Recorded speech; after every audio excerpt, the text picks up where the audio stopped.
I woke up with this quiet flutter in my chest, the kind that feels like both nerves and joy twisted together. The sunlight poured through the curtains like it had been choreographed just for me. Everything smelled like lavender and promise. My wedding was 2 days away, and for once, everything felt easy. The dress was hanging by the window, the caterers were confirmed, and my heart was bursting with love for the man I was about to marry. Ethan, the one who called me his home. The one I thought was mine. I spent the morning double-checking guest baskets and laughing with my cousins, sipping coffee that had gone cold while I got caught in daydreams. Every corner of the house buzzed with people, familiar voices, suitcases rolling in, my mom whispering about centerpieces. And me? I floated, touched by everyone's joy. I felt like a bride, not just in the romantic way, but in that grounded, deeply happy way. I had chosen Ethan, and he had chosen me. Or at least, I thought he had. When Talia walked in, I could tell something was wrong before she even said a word. Her smile didn't reach her eyes, and she held out her phone like it was made of glass. "You need to see this," she whispered. My stomach dropped before I even unlocked the screen. The messages were all there. His name, her replies. The dates, recent. The tone, unmistakable, flirty, intimate. One of them was from this morning. My fingers went cold. I didn't cry. I didn't scream. I just looked at Talia and said, as calmly as I could, "We don't cancel the wedding. We change the ending." Talia stared at me like she expected me to shatter right there. And maybe I should have. But something in me settled instead, like a lake freezing over in an instant. I handed her back the phone and smiled. A small, deliberate smile, the kind you wear when you're deciding to stay 3 steps ahead. "No one else sees this," I told her. "Not yet." She hesitated like she wanted to argue, but then she nodded. That's what best friends do. They trust your silence, even when it's louder than words. I went back into the room with the others and acted like nothing had happened. Someone handed me a glass of Prosecco. I laughed at a joke I barely heard. I held my dress up to the light and told my mom how perfect it looked. Inside, though, my brain was stitching together every lie I must have missed, every late meeting, every glance at his phone. Every moment I had given him the benefit of the doubt, like a fool in love, blinded by good intentions. But now I could see, and I wasn't going to scream. I was going to wait, watch, and choose my moment. That night, while everyone else was sharing stories and toasting to forever, I sat in bed with a pen in my hand. The wedding vows I'd written weeks ago were in the drawer, untouched. Instead, I started a new page. I wrote slowly, deliberately. The beginning was soft, sweet even. The kind of words everyone would expect. But halfway through, my tone shifted. I didn't erase it. I leaned in. Because this wasn't a love story anymore. It was a reveal, a decision, a final scene no one would see coming. I kept the new vows folded inside my journal, next to a pressed flower Ethan once gave me. Funny how something that used to feel tender now felt hollow. I stared at it for a long time. Not because I missed him, but because I was mourning something else.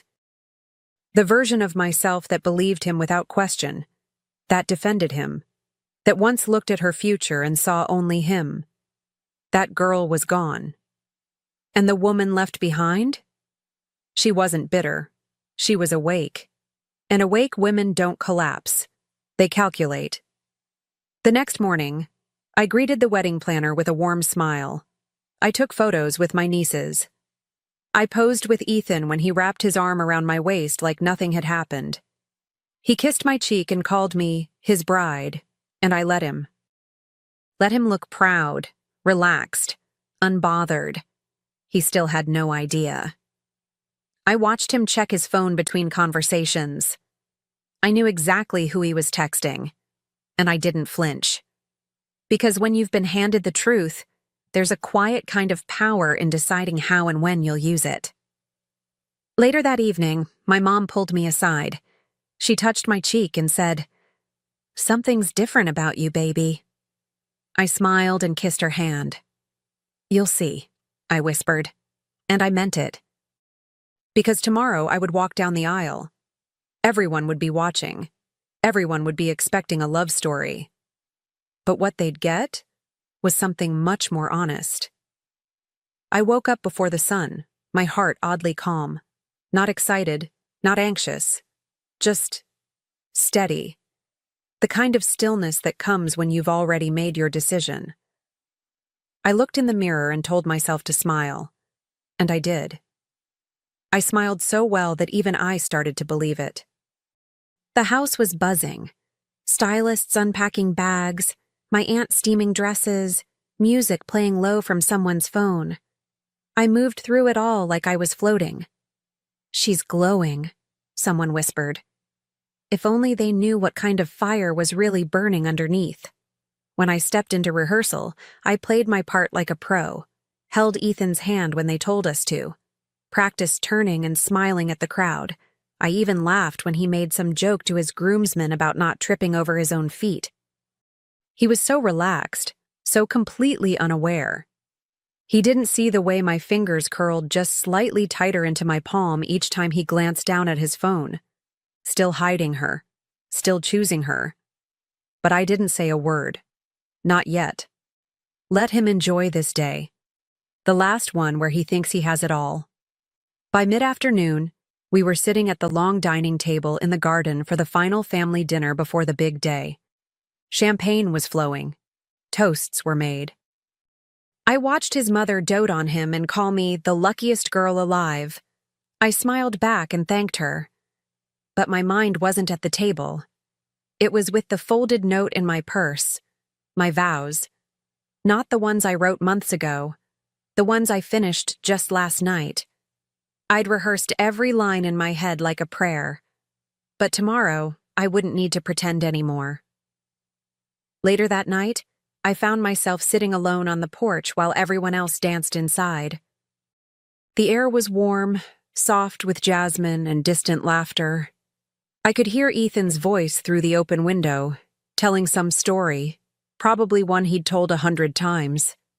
I wondered if she'd heard it too. I wondered if he told her he loved her the way he used to tell me. I stared at the stars and felt nothing. No ache, no pull. Just a still kind of knowing. This wasn't going to be a wedding. It was going to be a reveal. I kept thinking about the moment it would happen. Would my voice shake? Would he catch on before I said the words? I didn't think so. He was too comfortable, too sure of me. That was always the problem. He thought I'd never leave, that I loved him too much to burn the bridge, and he was half right. I did love him. But I had learned something in the last 48 hours. Love without truth is just a leash. And I wasn't leashed anymore. I wasn't walking into that church to beg. I was walking in to break the spell. My mother came out to check on me. She sat beside me, wrapped her shawl tighter, and looked at me for a long time. "Are you sure you're okay?" she asked gently. And I lied. Not because I didn't trust her, but because this had to be mine. My timing, my words, my fire. "I'm just tired," I told her, and leaned my head on her shoulder. She kissed my hair like she did when I was little. And in that moment, I realized I wasn't scared anymore. Just ready. That night, I couldn't sleep. I lay in bed staring at the ceiling, listening to the occasional clink of glasses downstairs, the fading sounds of celebration. I kept picturing his face, the way he'd smile tomorrow when he saw me in white. How proud he'd look, how sure. And I let the image sit there. I studied it like you study something before you let it go for good. I wasn't nervous anymore. I wasn't even angry. I was focused, clear. Every piece of me knew what had to be done, and how to do it. In the quiet, I pulled out the vow card one last time. The paper felt heavier now, like it was carrying more than just words. It held my truth, my freedom. I whispered the lines to myself in the dark, letting each syllable settle into my bones. I wanted to remember how they felt in my mouth before I released them into the world. I didn't want to sound bitter. That wasn't the point. I wanted to sound awake, like a woman who had seen the fire and chose not to be consumed by it, only illuminated. Just before dawn, I watched the sky begin to shift, a pale blue creeping into the dark like a secret, and I knew this would be the last morning Ethan ever assumed I'd say I do. Everyone else thought they were coming to see a love story, but love was never supposed to look like betrayal in a tuxedo. So I pressed my palms together, took a breath, and stood. Because the next time I'd see him, I'd be walking toward him, and I'd be carrying the truth in my hands like a gift he never saw coming. I don't remember much about getting ready. It's like my body went on autopilot while my mind drifted far above everything. People fluttered around me, stylists, bridesmaids, my mother wiping tears of joy. Cameras flashed, laughter echoed. I sat there, letting them curl my hair, button my dress, paint on the look of a woman about to live her dream. And in a way, I was. Just not the dream they thought. I caught a glimpse of myself in the mirror. I looked stunning, strong. Like a woman stepping into her power, not her husband's life. The music started. The guests stood. My father offered his arm and whispered, "You ready, baby?" And I nodded, not because I was walking toward Ethan, but because I was walking toward the truth. Each step down that aisle felt like a countdown, not to a beginning, but to a release. I could feel the weight of hundreds of eyes, all smiling, all hopeful. I smiled back. Because no one knew what was coming. Not even Ethan, who stood at the altar looking at me like I was his entire world. It almost made me pity him. Almost. When I reached the altar, he took my hands, warm, steady, still believing in the story he'd built. The officiant welcomed everyone, made a few light jokes. People laughed. Ethan squeezed my hand. The moment was picture perfect, but picture perfect is fragile. And today, it was going to crack wide open. The officiant turned to me and said, "Camille, your vows?" I took a breath. Time slowed. I looked Ethan right in the eyes. He smiled. I didn't. And then I said it. One word. Clear. Unshaken. No. At first, there was silence, pure, suspended silence. I could hear someone gasp behind me. A murmur rippled through the rows like a slow-moving wave, crashing into disbelief. Ethan blinked, unsure if he'd heard me right. He gave this awkward laugh, waiting for the punchline. But there wasn't one. I didn't flinch. I didn't waver. I just looked at him, really looked at him for who he was. And then I turned to the guests, my voice calm, my spine tall. I found out 2 days ago that Ethan has been unfaithful. You could feel the shift in the air, sharp and immediate. Eyes widened. Hands flew to mouths. A woman in the second row whispered, "Oh my God." But I wasn't done. "I didn't come here to embarrass anyone," I said. "I came here because I thought you all deserved the truth. I won't pretend in front of my family, my friends, or God. I won't bless a lie just to protect someone else's image." I looked at his mother, her hand frozen in mid-clap, and then at my own mother, who simply nodded once, with tears in her eyes. Ethan started to speak, his face red, confused, sputtering with half-formed excuses. But I didn't let him steal the moment. Not this one. I turned back to the aisle, adjusted the hem of my dress, and walked. Not rushed, not in shame, but in dignity. Every step echoed louder than the vows I never spoke. People parted as I passed. Some cried, Some followed me with their eyes like I was a fire moving through a field. And in that moment, I wasn't the bride. I was the woman who chose herself, in front of everyone. As I reached the doors, I heard someone say my name. I didn't turn. I didn't need to. Let them sit with their shock. Let them sit with him. My heels clicked against the marble floor like a heartbeat, steady, unfaltering. And with every step, I felt something peeling off of me. The guilt, the shame, the pressure to forgive quietly. It all slid to the floor behind me like the train of a dress I never meant to wear. I pushed open the doors and stepped outside, where the air was crisp and real and mine. I didn't cry. Not then. Not later. My hands were steady as I took out my phone and texted Talia one word. Done. I could almost feel her exhale from wherever she was sitting. She had offered to stand beside me today, ready to help if I needed her. But I told her this had to be mine. All mine. And it was. Not just the moment, but the silence that followed. The kind of silence that fills you up, not empties you out. I looked up at the sky and smiled. I hadn't ruined a wedding. I had saved a life, my own. And as I stood on those steps, dress still clinging to my body, heart still pounding in my chest, I knew one thing for sure. I wasn't broken. I wasn't humiliated. I was free. I hadn't said I do to a man who betrayed me. I had said no. To lies, to silence, to shrinking myself for someone else's comfort. And while everyone behind those doors tried to make sense of what had just happened, I took my first real breath. The kind that tells you, something new is finally beginning. By the time I got home, my phone was already buzzing like it had caught fire. Text after text, missed calls, voicemails I had no intention of opening. My cousin sent me a video. Someone had recorded it. My moment. That single word. That truth, spoken at the altar. I watched it, not because I needed to relive it, but because I wanted to see myself from the outside. And there she was, calm, centered, defiant in satin and lace.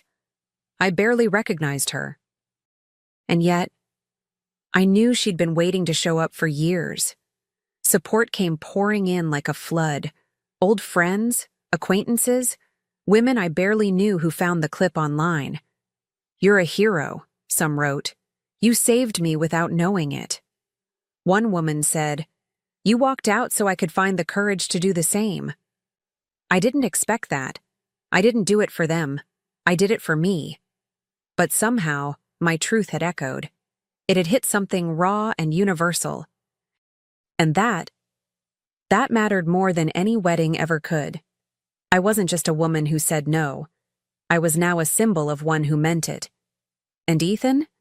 Of course he called. Over. And over. The messages started with confusion, shifted into apologies, then full-blown desperation. "It didn't mean anything," he said in one. "We were stressed. I made a mistake." But it wasn't a mistake. It was a pattern. A decision, made over and over, in private, thinking I'd never know. Thinking he'd never have to pay for it. What he didn't realize was, I did find out. And I didn't throw a tantrum. I didn't burn his clothes or scream in public. I just walked away, while everyone was watching. The next morning, I woke up to over 3,000 notifications. My name was trending. Someone had uploaded the video with the title, "She Said No and Meant It." 3 million views, comments pouring in from all over the world, women, men, even therapists weighing in. Bravery in its rawest form. A masterclass in self-respect. I sat on my couch, hair still tangled, coffee untouched, just staring. I never asked for this kind of spotlight. But I wasn't afraid of it either. I had spoken the truth, and now it was speaking back. Later that day, the woman, posted a photo. Her, in bed, Ethan's shirt unmistakably draped over her shoulder. The caption? No more secrets. And honestly, I felt nothing. No sting, no rage, just confirmation. Confirmation that I had been right to trust my gut. Right to listen to the quiet voice inside me that had screamed when I saw those screenshots. She thought she was exposing something, but all she did was underline everything I'd already walked away from. I didn't need revenge. I had peace. People kept asking if I regretted how I did it. Why not just cancel the wedding quietly? Why not handle it behind closed doors? But that's the thing. The betrayal wasn't quiet. It was loud in my body. Loud in my mind. It robbed me of sleep, of safety, of certainty. So why should the truth be whispered? Why should his shame be protected when my trust wasn't? I didn't need to shame him. I just needed to stop protecting the version of him that never existed. And that was the real freedom. The funny thing is, people kept calling me brave, like I jumped into fire. But I didn't feel brave. I felt honest. Like I'd finally said what I should have said long ago, just louder. I wasn't trying to start a movement or go viral. I was trying to protect my future. And now, without even meaning to, I had become the woman I used to wish I could be. The one who didn't stay silent just to keep the peace. The one who knew that peace built on lies isn't peace at all. It's a prison with fancy table settings. The offers started rolling in. Interview requests, podcast invites, even a few agents reaching out. I ignored most of them at first. It felt strange to turn my heartbreak into headlines.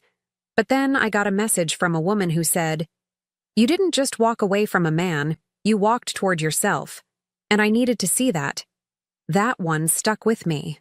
I saved it, read it twice, and I started to think, maybe this wasn't just about what I lost. Maybe it was about what I was finally ready to build. So I opened a blank document on my laptop. No title. Just a blinking cursor and a rush of thoughts. I didn't know if it'd be a post, a blog, a book. All I knew was I had more to say. Not about Ethan, but about the part of me that kept shrinking to make him look bigger. The part that mistook loyalty for silence. The part that needed to know. You can start over at the altar and still end up whole. And as I typed that first sentence, I realized I wasn't telling a story of heartbreak. I was telling the truth. Finally, without apology. Months passed, but it felt like I'd lived an entirely new life. I traveled, not to run, but to breathe. Italy, Morocco, Costa Rica. I went places I'd once saved for a honeymoon. Turns out sunsets taste sweeter when you're not waiting for someone else to witness them. I took myself to dinner. I learned how to be alone without feeling lonely. There's a quiet magic in that, discovering that your own company can feel like freedom instead of a punishment. That joy, real joy, isn't something you borrow. It's something you grow. The podcast started as a simple idea. Just me, a microphone, and stories I wished someone had told me when I was younger. I called it The Other Vow, the one you make to yourself. I talked about betrayal, boundaries, rebuilding. It wasn't polished, and I didn't try to be perfect. That's what made it work. Women from everywhere started writing in, some crying, some angry, some just grateful. We built a small world out of honesty. No filters, no fairy tales, just truth. Raw, messy, beautiful truth. Then came the book deal. A real one. I remember sitting across from the publisher in New York, still half expecting them to say it was a mistake. But it wasn't. They wanted to call it The Vow I Kept to Myself. And I said yes. Not because I needed to prove anything, but because I knew what it meant. That my voice, once quieted by love, now stood on its own. That the girl who once whispered "it's okay" through gritted teeth had finally stopped apologizing for taking up space. I started sleeping better, deeper. No dreams of weddings or what-ifs. Just peace. Some mornings I'd wake up, make coffee, and reread old journal entries, the ones I wrote when I still believed love meant endurance. I hardly recognized that version of me. She was so desperate to be chosen, so scared to be alone. I didn't judge her. I just knew I'd never be her again. Healing isn't a straight line. I had my nights of tears, my waves of doubt. But I always returned to myself, and that was the difference. One afternoon, I was sitting outside my favorite cafe, laptop open, messy bun, no makeup, when I saw him. Ethan, alone, disheveled in that way that looks like someone's been living on regret. He hesitated when he saw me, then walked over, like a man trying to reclaim something he barely understood. I didn't flinch. He said my name like it still belonged to him, sat down without asking. "You ruined my life," he said, voice low, bitter. I looked at him, really looked, and all I felt was pity. I took a sip of my coffee and smiled, soft but certain. "No," I said. "You ruined mine first. I just returned the favor. With truth." He didn't respond, just stared at me, maybe waiting for me to take it back. But I didn't. I wouldn't. Because I wasn't that woman anymore. I wasn't seeking his understanding. I wasn't asking for closure. I had become the closure. And the silence between us, it wasn't tension. It was the sound of a chapter closing, finally, cleanly, and completely. He left without another word. I watched him walk away, slower than before, like even his footsteps didn't know where to go anymore. And I didn't follow, didn't text, didn't wonder. I finished my coffee, closed my laptop, and let the breeze hit my face. For the first time in a long time, I wasn't carrying anything heavy. Not his weight, not his lies, not the pressure to be the woman he expected. I was just me, stripped down, built back up, and finally standing on something real. Later that night, I recorded a new episode. I talked about the illusion of happy endings, how sometimes the most beautiful thing you can do is walk away. I didn't say his name. I didn't need to. The story wasn't about him anymore. It was about the woman who found her voice with a single word. No. The word that cracked everything open. The word that led me back to myself. We talk so much about saying I do, but no one tells you how sacred it is to say I don't, or, more importantly, I won't. I ended the recording with the line I'd been saving, the line that carried me from that altar to this moment. I didn't say I do, but I finally said yes to myself. Then I sat there, alone in my living room, bathed in the soft hum of quiet, and smiled. Not because I won, not because I hurt him, but because I had finally chosen me. And that was the real beginning, not the wedding that never was, but the life that had only just begun. "You're either a team player or you're gone," Robert Lang said, his voice cutting through the tension in the room. He slid the termination papers across the polished oak table with a practiced smile that didn't reach his eyes. "Your choice, Elena." I stared at the document bearing my name, Elena Morales, senior accountant, Fairview Holdings, and felt a strange calm wash over me. 6 years of dedicated service, countless late nights, and this was how it ended.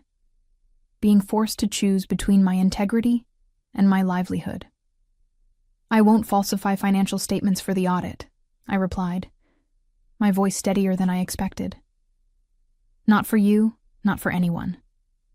Robert's smile faded, replaced by a cold, calculating stare. "Then I believe we're done here." Without another word, I signed the termination papers. No arguments, no pleas, no emotional outbursts. I simply picked up my pen and signed away 6 years of my career at Fairview Holdings, a mid-sized real estate investment firm in Hartford, Connecticut, that I had helped build into a respected name in the industry. As security escorted me to clear out my desk, I felt the eyes of my colleagues following me through the open-plan office. Some looked away, too uncomfortable to witness my disgrace. Others watched with undisguised curiosity. My assistant, Vanessa, approached with tears in her eyes, but security stepped between us. "Personal items only," the guard instructed as I emptied my desk drawer. "Company laptops and phones stay." I nodded, carefully placing framed photos, my coffee mug, and a few books into a cardboard box. What they didn't know was that I had anticipated this moment. For months, I had been documenting every questionable directive, archiving incriminating emails, and taking screenshots of Slack conversations where executives discussed massaging the numbers and creative accounting for the upcoming audit. At 39, I was too experienced to be naive. When the pressure to adjust financial records began 3 months ago, I knew exactly where it was heading. I had seen it before at other companies, the subtle hints evolving into direct demands, all leading to the same place: fraud. As I walked through the lobby for the last time, box in hand, I caught my reflection in the glass doors. My dark hair was pulled back in its usual neat bun, my expression composed despite the turmoil within. I wasn't just leaving a job. I was standing at the precipice of a moral decision that would ripple through many lives, including my own. Tomorrow would be different. Tomorrow I would show Robert Lang and the entire executive team what happens when you fire the one person who knows where all the bodies are buried, the person who did things by the book, no exceptions. My condo in downtown Hartford had always been my sanctuary, but that night it felt more like a war room. Spread across my dining table were printed copies of emails, financial statements, and meeting notes, physical backups of the digital trail I had meticulously preserved over the past few months. I had always been the careful one, the meticulous record keeper. It was both my greatest professional strength and, according to my ex-husband Jason, the reason our marriage had failed 3 years ago. "You're too rigid," he had said during our last argument. "Life isn't a balance sheet, Elena." Perhaps he was right about life, but in accounting, precision was everything. And right now, precision was my only weapon. I pulled up the email I had drafted earlier that day, addressed to all 7 members of Fairview Holdings' board of directors. The message was simple and factual, with no emotional language or accusations. Just the truth, laid bare in black and white, with dozens of attachments proving systematic financial misrepresentation, ordered by Chief Financial Officer Robert Lang, and supported by Chief Executive Officer Thomas Wilson. My finger hovered over the send button as doubt crept in. Was I really prepared for the fallout? Once I pressed send, there would be no going back. I would be branded a whistleblower, respected by some, reviled by others. My phone buzzed with a text from Vanessa. "They're saying you resigned because you couldn't handle the pressure. Lang already interviewed your replacement." That was all I needed. I hit send. Within minutes, my email was sitting in the inboxes of not only the board of directors, but also Fairview's external auditors and legal counsel. The truth was out, and now all I could do was wait. I poured myself a glass of wine and stepped onto my small balcony overlooking the city lights. 6 years ago, I had joined Fairview Holdings with such optimism. The company had been smaller then, more focused on ethical investments in affordable housing developments. Over time, as profit margins became the only metric that mattered, something fundamental had changed. 3 months ago, when Robert first suggested adjusting our debt-to-equity ratios to attract a particular investor, I had expressed concern. He had laughed it off as standard industry practice. 2 months ago, when he instructed me to reclassify certain expenses to inflate our quarterly earnings report, I documented the conversation and quietly began gathering evidence. 1 month ago, when he ordered me to create a shell subsidiary to hide underperforming assets before the audit, I knew my days at Fairview were numbered. I just hadn't expected the end to come quite so abruptly. Looking out at the Hartford skyline, I wondered how many other companies were hiding similar secrets behind their gleaming windows, and how many other accountants were facing the same impossible choice I had faced today. The response was faster than I anticipated. By 8 a.m. the next morning, I had received calls from 3 board members, including Chairwoman Diana Frost, who had always struck me as the most ethically minded of the leadership team. "We've called an emergency board meeting for noon," she informed me, her voice grave. "The evidence you've provided is concerning, to say the least. Would you be willing to join us via conference call?" I agreed, spending the morning organizing my documentation and preparing my statement. At precisely noon, I connected to the call. "The board has reviewed your materials, Miss Morales," Diana began after introductions were complete. "We've also spoken with our legal counsel about next steps. But before we proceed, we'd like to hear directly from you about what transpired." For the next 30 minutes, I walked them through everything, from the first subtle suggestions to polish the numbers to the explicit demands to falsify data. I detailed Robert's growing pressure and eventual ultimatum that led to my termination. "And you have documentation for all of this?" asked board member Gregory Patel, his tone skeptical. "Every instance is documented with emails, meeting notes, or recorded conversations in accordance with Connecticut's one-party consent laws," I confirmed. "I've been in accounting for 17 years, Mr. Patel. I understand the importance of evidence." The silence that followed told me everything. They believed me. But more importantly, they knew I had them cornered. If they didn't act on this information, they would be complicit. "Thank you for your candor, Miss Morales," Diana finally said. "Please keep your phone nearby. Our legal team will be in touch." 3 hours later, I received an email notification for an urgent press release from Fairview Holdings. The statement announced the immediate suspension of Robert Lang and CEO Thomas Wilson, pending a full independent investigation into alleged financial improprieties. The company had also self-reported to the Securities and Exchange Commission and would be cooperating fully with any regulatory inquiries. My phone rang almost immediately. It was Vanessa. "The office is in chaos," she whispered. "Security just escorted Lang and Wilson out of the building. People are saying the feds might get involved." "Elena, what did you do?" "I told the truth," I said simply. That evening, I received a formal email from Diana Frost requesting an in-person meeting the following day.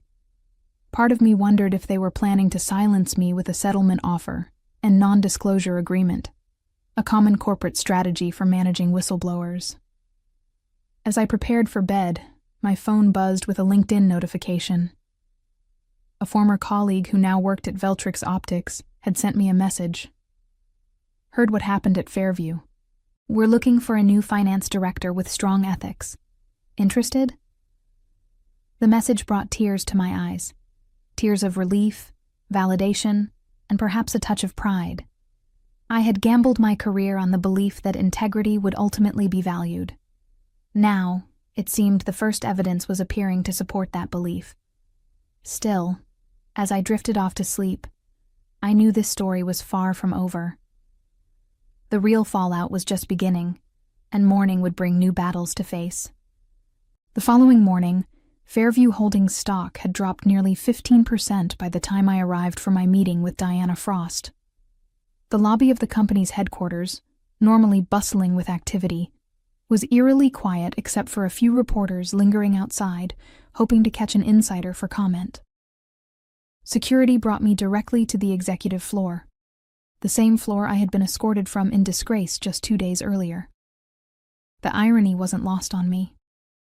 Diana was waiting in the boardroom alongside 2 individuals she introduced as Terrence Walker from the firm's legal department and Josephine Alvarez, an attorney from an external law firm specializing in corporate compliance. "Thank you for coming, Elena," Diana began. "We've initiated a full-scale independent investigation, but the board felt it important to hear your perspective on how widespread these issues might be." "Before we begin," Josephine interjected, "I want to clarify that Miss Morales is here voluntarily and should be treated as a whistleblower protected under federal law, not as a hostile party." I appreciated the attorney's directness, though I suspected her concern was more about limiting Fairview's liability than protecting me. "Of course," Diana agreed smoothly. "Elena, We value your 18 years of experience in financial compliance and hope you can help us understand the full scope of what we're dealing with. 17 years, I corrected automatically. It was a small detail, but in my world, precision mattered. For the next hour, I walked them through the evolution of the accounting irregularities, how they had started small but grown increasingly brazen as external financial pressures mounted on the company. I explained how Robert had compartmentalized the deceptive practices, ensuring that different team members worked on isolated pieces so that no one besides him had the complete picture. No one except me, that is. As senior accountant, I was the nexus through which all financial information flowed. How many others do you believe were knowingly involved? Terrence asked, taking careful notes. Based on direct evidence, I can only confirm Robert Lang and Thomas Wilson, I replied. Several others may have suspected, but Robert was careful to maintain plausible deniability for most of the team. Diana leaned forward. Elena, I'm going to be blunt. The board is prepared to offer you reinstatement with a substantial promotion and compensation increase. We need someone with your ethical standards and institutional knowledge to help us correct course. The offer caught me off guard. I had expected legal threats, or perhaps a severance package with strings attached. Not this. I appreciate the offer, I said carefully. But I'm not sure returning is the right move for either of us. Diana looked surprised. She clearly wasn't accustomed to having her offers rejected. May I ask why? The compensation would be quite generous. Because the problems at Fairview go deeper than Robert and Thomas, I said. The board has received quarterly reports for years. You approved executive bonuses tied to financial metrics that, in retrospect, were clearly implausible. Either the board failed in its fiduciary duty of oversight, or some of you were aware and chose to look the other way. The room fell silent. Josephine shifted uncomfortably, while Terrence stopped writing entirely. That's a serious allegation, Diana finally said, her voice tight. It's an observation based on the financial data, which is my area of expertise, I replied.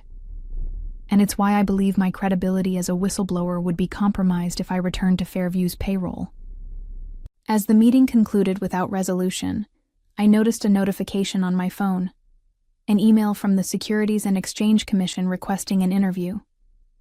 The federal investigation was officially underway, and I had just declined the company's attempt to bring me back into the fold. Walking out of Fairview for what I now knew would be the last time, I felt lighter. The path ahead was uncertain, but at least it was my own. 3 weeks later, I was sitting in a downtown cafe with Benjamin Harris, the investigative reporter whose coverage of the Fairview scandal had made national headlines. What had started as a local business story had expanded into a full-blown exposé on corporate fraud that had sent shockwaves through the real estate investment industry.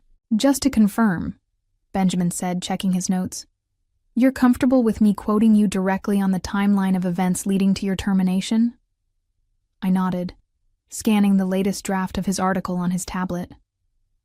Everything attributed to me is accurate, but remember our agreement.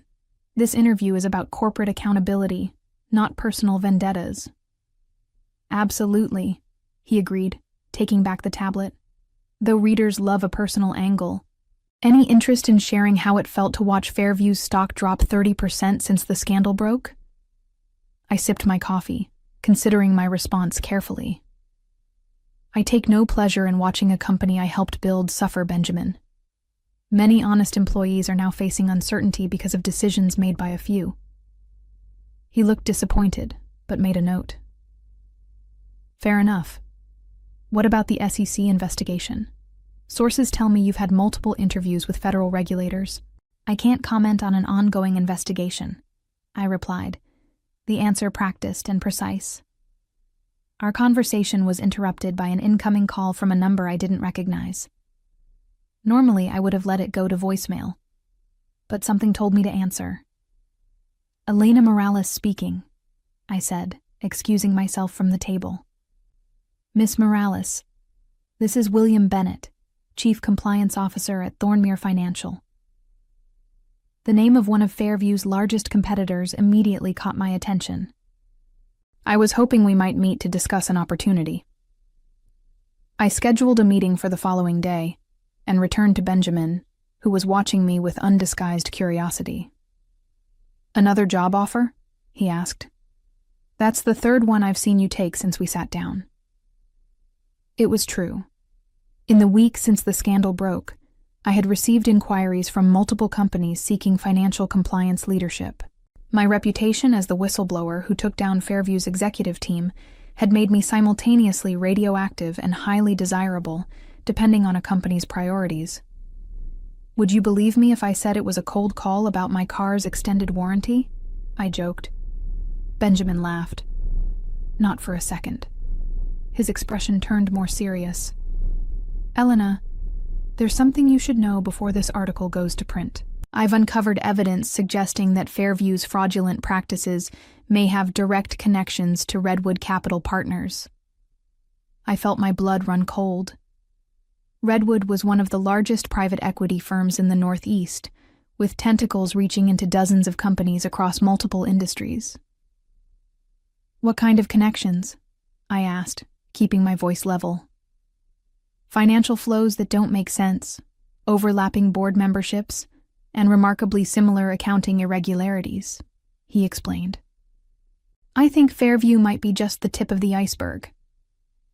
If Benjamin was right, my actions had potentially uncovered something much bigger than one company's financial misdeeds. It also meant that some very powerful people might have reason to be concerned about what I knew, or what I might discover. As if on cue, my phone buzzed with a text message from an unknown number. "You've made your point. Walk away now if you know what's good for you." I showed the message to Benjamin, whose eyes widened. "Are you going to report this?" he asked. I took a screenshot and forwarded it to my attorney. "Already done." The warning only confirmed what I was beginning to suspect. I had stumbled onto something much larger than one CFO's attempt to cook the books. The question was, how deep did I want to dig? The offices of Thornmere Financial occupied 3 floors of a sleek downtown tower with views of the Connecticut River. I was shown to a conference room where William Bennett waited alongside Thornmere's CEO, Victoria Larson, and a woman introduced as Imani Johnson, head of internal audit. "Thank you for coming, Miss Morales," Victoria began after pleasantries were exchanged. "I'll get straight to the point. We've been following the Fairview situation with great interest, and frankly, we're impressed by your integrity." William nodded in agreement. "In the current regulatory environment, companies like ours are under intense scrutiny. We need someone with both technical expertise and moral courage leading our compliance efforts. We'd like to offer you the position of Chief Compliance Officer," Victoria continued. "The role would report directly to me, with full board access and a substantial budget for staffing your department as you see fit." The offer was unexpected. Not just a job, but a C-suite position with significantly more authority and compensation than I had ever had at Fairview. "That's very generous," I replied carefully. "May I ask what prompted such a substantial offer to someone you've just met?" Victoria and William exchanged glances. "Honesty? Fear," Victoria admitted.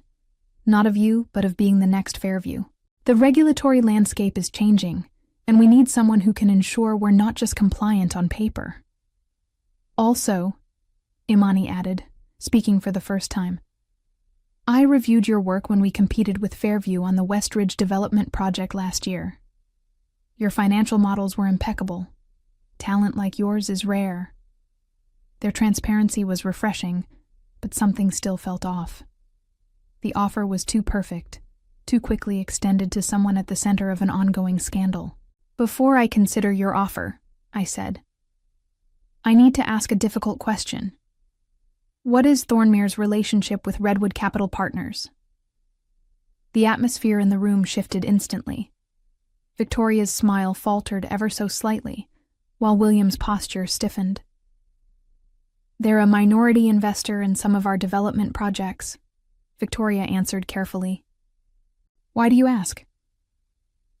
Because I've received information suggesting Redwood may be linked to the same financial irregularities I uncovered at Fairview, I replied, watching their reactions closely.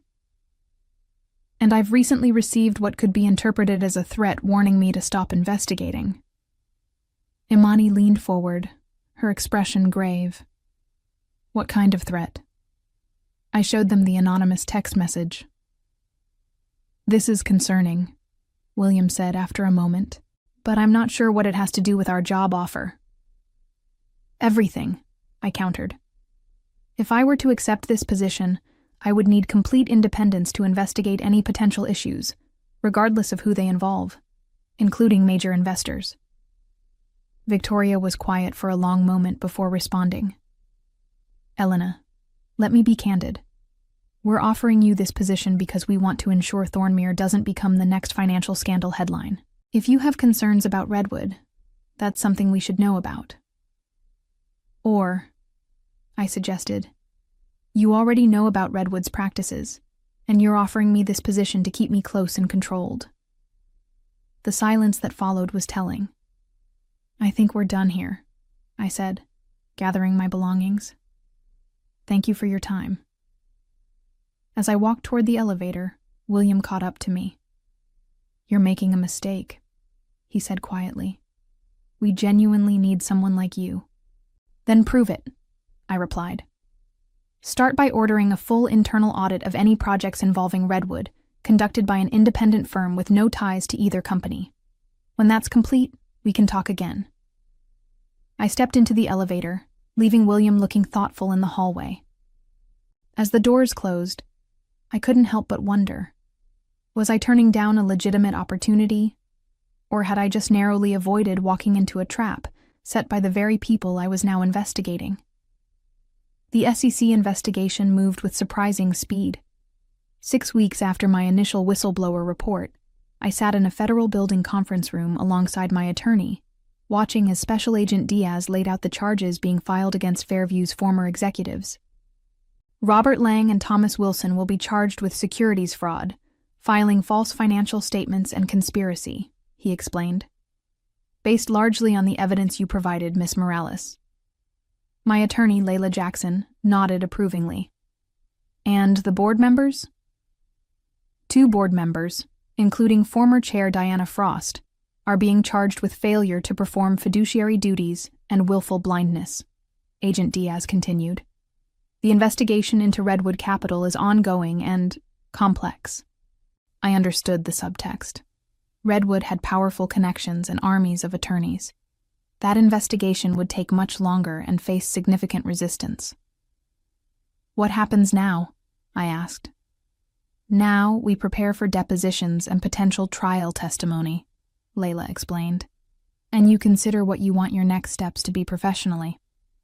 That question had been weighing on me. I had received no shortage of job offers, but after the Thornmere experience, I was wary of walking into another potentially compromised situation. Agent Diaz slid a business card across the table. When you're ready, there's someone at the Financial Crimes Division who would like to speak with you about a consulting role. Your expertise would be valuable. I took the card, surprised. Working with federal regulators hadn't occurred to me, but it made a certain kind of sense. Who better to help catch financial criminals than someone who had exposed them from the inside? As we left the building, Layla handed me a folder. The final whistleblower award determination came through. The SEC is awarding you 15% of the penalties assessed against Fairview. I opened the folder and nearly stumbled on the steps. The figure was staggering, over $2 million. That's substantial, I managed. Layla smiled. That's what happens when you expose a fraud worth hundreds of millions. Congratulations, Elena. You did the right thing. And for once, it actually paid off.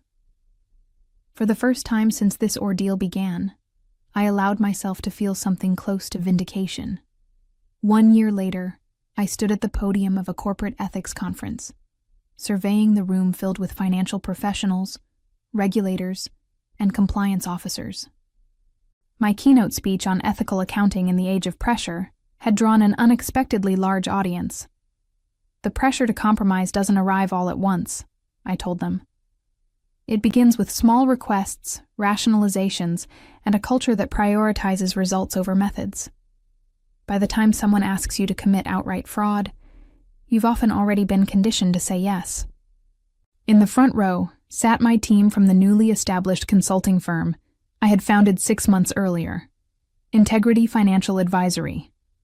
Using my whistleblower award as seed capital, I had created a practice specializing in forensic accounting and ethical compliance systems. Real integrity isn't just saying no to fraud, I continued. It's creating systems where ethical behavior is rewarded and transparency is the default, not the exception. After the speech, as I mingled with attendees, a familiar face approached. Vanessa, my former assistant from Fairview. "That was amazing," she said, hugging me, "though I'm a bit biased since I work for the speaker." I smiled. Hiring Vanessa as my firm's operations director had been one of my first decisions. Her loyalty during the Fairview scandal had proven her character beyond doubt. "How are the new clients coming along?" I asked. "We just signed Oakwind Technologies," she replied. "That makes 14 clients in 6 months. We're going to need more staff." "We'll find them," I assured her. "The right people who value integrity over convenience." As we chatted, I noticed Robert Lang's name trending on my phone's news alerts. The headline was succinct: "Former Fairview CFO sentenced to 8 years for securities fraud." I felt no joy at his downfall, only a quiet confirmation that the system sometimes worked as it should. Justice, like proper accounting, had finally balanced its books. My revenge hadn't been about destroying careers or seeking personal vindication. It had been about truth, showing that in the world of finance, as in life, integrity is the only currency that never devalues. In the wake of the scandal, I had not only rebuilt my career but transformed it into something more meaningful. While Fairview struggled to recover under new leadership, I was helping other companies avoid similar fates. Sometimes the best revenge isn't destroying your enemies, but building something better from the ashes of what they took from you.